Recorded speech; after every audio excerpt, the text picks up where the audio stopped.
తెలుసు కదా cinema hit అని.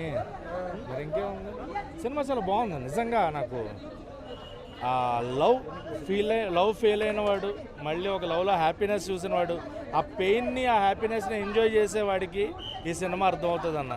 ఈ సినిమా అర్థం కావాలని నేను ఒక పాయింట్లో ఒక ట్విట్టర్లో ట్వీట్ చదివాను నిన్న చూసిన వాళ్ళు.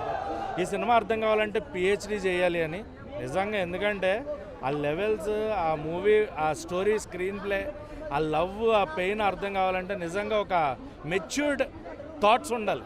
ఎవడు పడితే వాడికి అర్థం కాదు ఈ సినిమా. ఆ matured thought, matured love story. అర్థం కాని వాడికి కథ సరిగ్గా ఉండదు భయ్య, అర్థమైన వాడికి కథ బాగుంటుంది. సినిమా నాకు అర్థమైంది, వాళ్ళు ఏం చెప్పాలనుకున్నారో కాన్సెప్ట్ అర్థమైంది. ఈస్ట్రోజెరాన్ లెవెల్కి ఎంత ఉంటే టెస్టోస్టెరాన్ లెవెల్స్ ఎంత ఉండాలో అర్థమైంది. ఒక పెయిన్, ఒక లవ్, ఒక హ్యాపీనెస్ ఉంటే ఎలా ఉంటుందో ఈ సినిమాలో క్లియర్గా అర్థమవుతుంది అనమాట. సో సిద్ధు జొన్నలగడ్డ గారి పెర్ఫార్మెన్స్ నిజంగా సిద్ధు బాయ్ నుంచి అంటే ఒక డీజే టిల్లు, ఆ కామెడీ, అదే కాకుండా ఒక మెచ్యూర్డ్, ఒక సెటిల్డ్ పెర్ఫార్మెన్స్ అయితే నేను చాలా చూసా ఈ సినిమాలో. అండ్ రాశి, శ్రీనిధి శెట్టి, సో ముగ్గురు మధ్యన వచ్చే సిచ్యువేషనల్ డైలాగ్స్, అలాగే ఆ సీన్స్ చాలా చాలా బాగుంటాయి. అంటే ఎక్కడ కూడా దాంట్లో మనకి ఒక నెగిటివ్ కనబడదు, ఒక సెటిల్డ్గా ఉంటుంది, ఎక్కడా కూడా ప్రాబ్లం ఉండదు. అండ్ వైవా హర్షకిని సిద్ధు గారికి మధ్యన డైలాగ్స్ కూడా చాలా బాగుంటాయి, చాలా మెచ్యూర్ డైలాగ్స్, అన్నీ కూడా హార్డ్ హిట్టింగ్ అనమాట. ఖచ్చితంగా గుండెకి హత్తుకునే డైలాగ్స్ ఉంటాయి.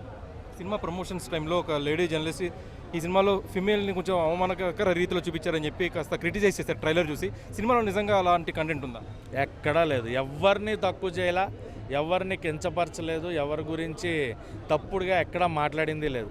సినిమాలో కంటెంట్ అంతా కూడా ఒక మెచ్యూర్డ్ లవ్ స్టోరీ, ఒక ప్యూర్ లవ్ ట్రాక్ని అండ్ ఒక సెటిల్డ్ పెర్ఫార్మెన్సెస్ని చూపించారు. అండ్ మ్యూజిక్ మటుకు చాలా చాలా బాగుందన్న. మ్యూజిక్ గూస్ బంప్స్ మ్యూజిక్ అది అన్న. నేను తెలుసు కదా సినిమా చూశాను, డైరెక్టర్ గారు నిజంగా తెలుసుకునే పెట్టినట్టుకుంది టైటిల్. మీకు తెలుసు కదా ఇలాంటి సినిమాల స్టోరీలు చాలా వస్తాయని, అందుకే పెట్టినట్టుకుంది. ఓకే, డైరెక్టర్ గారు గొప్ప చిత్రం ఏంటంటే తక్కువ ఆర్టిస్టులు పెట్టి మంచిగా తీసింది. సిద్ధు జొన్నలగడ్డ గారిని అందంగా చూపించింది. రెండోది ఏంటంటే రాశి కన్నా కానీ, శ్రీనిధి గారు కానీ యాక్టింగ్ బాగుంది. వైవార్ష గారు కామెడీ బాగుంది. లాస్ట్ అన్నపూర్ణం వచ్చింది, కొంచెం కామెడీ పండించింది.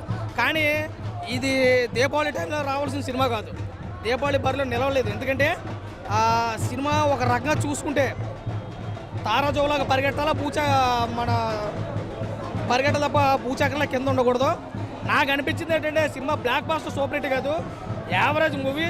అది కూడా వన్ టైం వాచబులే, మనకు గట్టిగా చెప్పుకోవడానికి లేదు.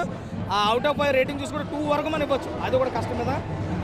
ఇప్పుడున్న తరుణంలో ఈ టైప్ ఆఫ్ సినిమా రాకూడదని అనుకుంటాం. ఎందుకంటే లేడీ డైరెక్టర్ అయినా కానీ తీసి విధానం బాగుంది, కానీ కంటెంట్ కొత్తగా లేదు అనేది నా ఒపీనియన్. తెలుసు కదా సినిమా చూశాను. ఈ సినిమా చూసిన తర్వాత ఇలాంటి ట్రైలర్లు చూసి ఇంకెప్పుడు ఇలాంటి సినిమాలకు రాకూడదని తెలిసింది నాకైతే మాత్రం.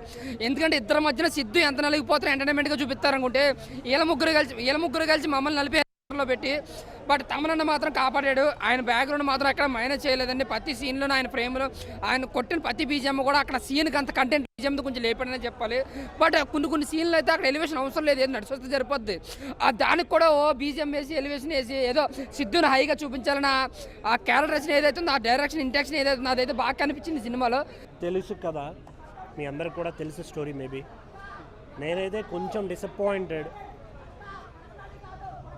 కొంచెం సాటిస్ఫై. ఎందుకు అంటే వాళ్ళు తీసిన స్టోరీకి, వాళ్ళు రాసుకున్న స్టోరీకి చాలా చాలా హ్యాపీ అనిపించింది. ఎందుకంటే ఒక యూనిక్ స్టోరీ రాశారు, బట్ తీసిన విధానం నాకు నచ్చలేదు.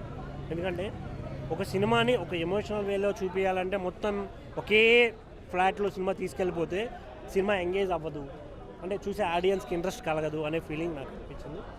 కానీ సిద్ధు అన్న ఏవైతే డైలాగులు చెప్తాడో అబ్బాయిల గురించి, అమ్మాయిల గురించి, ఆ డైలాగ్స్ కానీ కొన్ని 1 or 2 సాంగ్స్, బీజమ్స్ ఇవి పర్లేదు అనిపించిన. కాకపోతే థియేటర్ నుంచి బయటకు వచ్చేటప్పుడు అన్సాటిస్ఫైడ్గా అయితే వచ్చాను నేను. చాలా డిసప్పాయింటెడ్ ఆ విషయంలో అయితే. ఆ లవ్ స్టోరీ కూడా కాదు, ట్రయాంగిల్ స్టోరీ లాంటిది, బట్ అది లవ్ స్టోరీ కాదు.